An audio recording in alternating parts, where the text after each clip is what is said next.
আসসালামু আলাইকুম আমার প্রিয় আপু এবং ভাইয়ারা, আশা করি সবাই আল্লাহর রহমতে ভালো আছেন। আমি প্রতিদিনের মতো আপনাদের মাঝে চলে আসলাম আরও একটি ভিডিও নিয়ে। আজকে সম্পূর্ণ ভিডিওটাই আমি দেখাবো আমার বেডরুমটা আমি কিভাবে গুছিয়ে পরিষ্কার করে নিলাম। আর শুরুতে আমি দেখিয়েছি সেলাই করার মেশিন। তো এই মেশিনে আমি 2টা বালিশের কভার সেলাই করে নেব। তো আমি কিভাবে সেলাই করি সেটা আপনাদের সাথে একটু করে শেয়ার করলাম। তো আশা করি আমার আজকের এই ভিডিওটি যারা দেখা শুরু করেছেন, আশা করি আপনাদের কাছে ভালো লেগেছে। আর সম্পূর্ণ ভিডিওটা দেখলে আশা করি আপনাদের কাছে ভালো লাগবে। তো যারা আমার ভিডিওটি দেখা শুরু করেছেন, মনে করে একটা লাইক দিয়ে ভিডিওটা দেখা শুরু করতে পারেন। আর আমি আজকের ভিডিওটি পবিত্র মাহে রমজানের 28তম রোজা থেকে দেখাচ্ছি।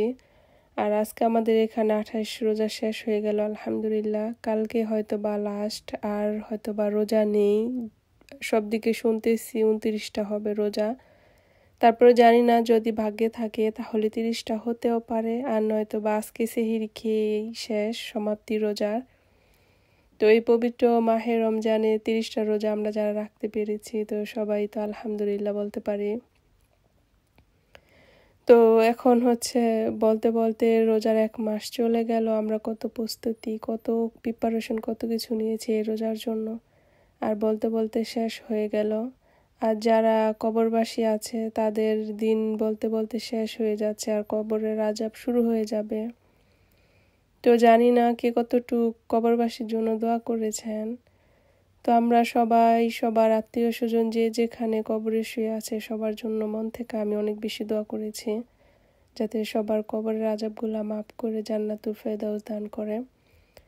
তো জানি না আল্লাহ পাক আমাদের এই গুনাহগার বান্দার কতটুক দোয়া বা ইবাদত কবুল করবে, তারপরও চেষ্টা করেছি। তো এখানে আমি বালিশের কভার আর বেডশিট সব কিছু সেলাই করে নিয়েছি, কোল বালিশের কভার সহ। তো এখানে যে সেলাই করে নিয়েছি, আর আমি আমার বেডরুমটা আজকে গোছাবো আর আপনাদের সাথে একটু করে শেয়ার করব। পুরোটা না, শুধু বেডরুমের অর্ধেকটা শেয়ার করবো আর অর্ধেকটা না। তো এখানে যে আমার যেই খাটটা আছে, তো এখানকার খাট তো এরকমই বেশি আর্টিফিশিয়াল বলতে পারেন। তো এই খাটে আমি একটু পরিষ্কার করে নিচ্ছি, এগুলি পরিষ্কারই থাকে, যদিও এখানে এত ধুলাবালি কিছু নেই। তারপরে একটা তুলার মতো একটা আঁশ আছে, ওটাই আর কি ধুলার মতো আর কি, ওরে অনেক। তো আমি আমার ম্যাট্রেসের উপরে একটা পাতলা কম্বল বিছিয়ে নিয়েছি। আমার কাছে বেশি আমার ম্যাট্রেসটা আমি শক্ত দেখে নিয়েছিলাম। তো কম্বল এটা বিছিয়ে শুলে আর কি একটু আরাম ভালো পাওয়া যায়, এজন্য আমি পাতলা করে একটা কম্বল বিছিয়ে রেখেছি। তো এটার উপরে আমি সবসময় বেডশিট বিছিয়ে রাখি আর কি, বিছানা চাদর বিছাই। তো আমার এই বিছানা চাদরগুলি আমি বাংলাদেশ থেকে নিয়ে এসেছিলাম অনেকগুলি। তো সেলাই করে আনা হয়নি, আমি এভাবেই ইনটেক করে নিয়ে এসেছি। তো আমি যখন সময় সুযোগ পাই তখন আমি একটু একটু করে একটা একটা করে সেলাই করে নেই, বানিয়ে নেই। তো কোলবালিশের কভারটা যে বানিয়েছিলাম, তো ওটা তো আর ফিতাটা লাগানো হয়নি, তো ফিতাটা লাগিয়ে নিলাম। আর এখন যে আমি বিছানা চাদরটা বিছিয়ে নিচ্ছি। তো এই বিছানা চাদরটা আমার কাছে অনেক বেশি ভালো লাগে। আর মাত্র হয়তো বা কালকে শেষ রোজা বা পরশু দিনে ঈদ, তো সব কাজ তো আর একসাথে করা সম্ভব না। এজন্য আমি বেডরুমটা আগে গুছিয়ে ফেললাম, কারণ আমার বাসায় কোনো মেহমান আসবে না। তো আগে গুছিয়ে রাখলো আমার কোনো সমস্যা নেই, আর মেহমান আসলো কোনো সমস্যা নেই। আর এই জন্য আমি কাজ আগিয়ে রাখার জন্য আমি বেডরুমটা আগে গুছিয়ে ফেললাম। আর আমার কাছে বেডরুম গোছানো থাকলে আর কি এমনিতে অনেক বেশি ভালো লাগে। তো এই জন্য আমি বেডরুমটা আগে গুছিয়ে তারপরে অন্যান্য ঘরটাও আজকে পরিষ্কার করে নেব। আর আমার টুকটাক যে কাজকর্ম থাকবে ওটা আমি পরে আস্তে আস্তে একটু একটু করে করে নেব।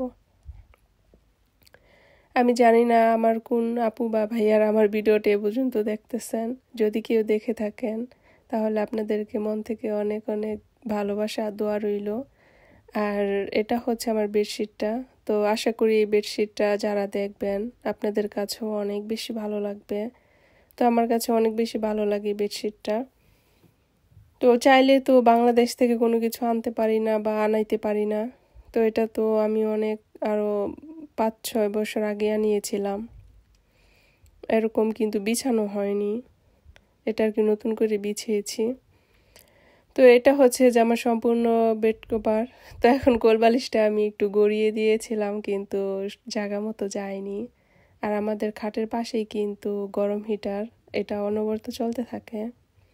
তো এখানে যেহেতু শীতের সময়টা বেশি, হিটার ছাড়া একদমই চলে না।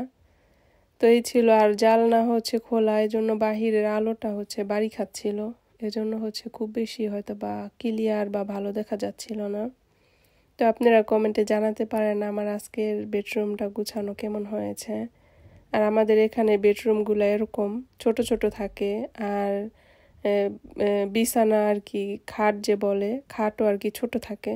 বাংলাদেশের মতো এমন বড় বড় খাট থাকে না, এর চাইতে বড় আর কোনো খাট হয় না। যে কোনো খাটই আর কি এর চাইতে আর বড় হয় না।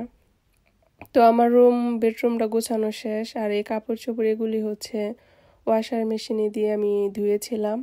আরও বরখা ওই যে ওদিকে আমি খাটে বাস করে রেখেছি। আর এদিকে হচ্ছে এই কাপড় চোপড় এগুলি হচ্ছে বেশিরভাগই শীতের কাপড় চোপড়। তো এগুলি সব ধুয়ে এখন উঠিয়ে রাখবো। এখন আর ভারী এই শীতের কাপড় চোপড় লাগবে না, একটু শীতটা কমে এসেছে আগের থেকে, এজন্য এখন আমি এক এক করে সম্পূর্ণ কাপড় চোপড়গুলো ভাঁজ করে নেব। ভাঁজ করে তারপর হচ্ছে আমি গুছিয়ে রেখে দেব। গুছিয়ে রাখা শেষ হয়ে গেলে তারপর হচ্ছে আমি আমার সম্পূর্ণ ঘরটা হচ্ছে ওভার মারবো, যাতে করে সম্পূর্ণটা ঘর একদম ক্লিন হয়ে যায় আর ময়লা যাতে না থাকে। তো আমি এখানে মোজারগুলো আমি সবসময় যেরকম করে বোটে তারপরে হচ্ছে রেখে দেই, তাহলে আর কি পরার সময় আর খুঁজতে হয় না, খুব সুবিধা হয়। আর আমাদের মোজা যেহেতু 12 মাস পরতে হয়, তো দেখা যায় অনেক বেশি মোজা, আমার যখন মোজা ধুই তখন অনেক বেশি মোজা হয়। কিন্তু আজকে আপনাদের সাথে 2-3টা আর কি বোটে দেখালাম, আর বাকিটা আরও দেখানো হয়নি। তো অনেক মোজা থাকে, একদম 10-12 জোড়া একসাথে করে জমা হয়। তো আমার এই যে সম্পূর্ণটা গুছানো শেষ, আর বাকিটা হচ্ছে আমি রেখে এসেছি। আর এখন হচ্ছে যে আমি ঘরে ওভার মেরে নিচ্ছি, এটা করে আর কি আমার সম্পূর্ণ কাজটা শেষ হয়ে যাবে। তারপর রুম হচ্ছে আমি খালি জায়গাটুকু পুছে নেব। আরও অনেক কাজ করেছি, সব তো আর ক্যামেরায় দেখানো সম্ভব না, এজন্য আর কি দেখানো হয়নি। তো আজকে হচ্ছে পুরো ঘরটা আর কি একটু ভালো করে ক্লিন করে নিলাম। তারপরে হচ্ছে কালকে থেকে হচ্ছে একটু টুকটাক করে রান্না বান্না করব, তাহলে আর ঈদের সময় একটু বাইরে ঘুরতে যেতে পারবো বা একটু সময় দিতে পারবো। আর নয়তো বা কোনো কিছুই করা পরে সম্ভব হয় না, বা একটু টুকটাক ওটা সেটা রেডি করা থাকলে সুবিধা হয়। তো আমার ভিডিওটি যারা এই পর্যন্ত ধৈর্য ধরে দেখেছেন, আপনাদের সবার জন্য মন থেকে অনেক দোয়া আর ভালোবাসা রইল।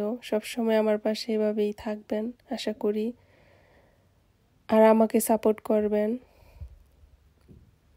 আর যারা এতদিন পর্যন্ত আমার পাশে আছেন, আপনাদেরকে অসংখ্য অসংখ্য ধন্যবাদ, আর মন থেকে অনেক দোয়া রইল।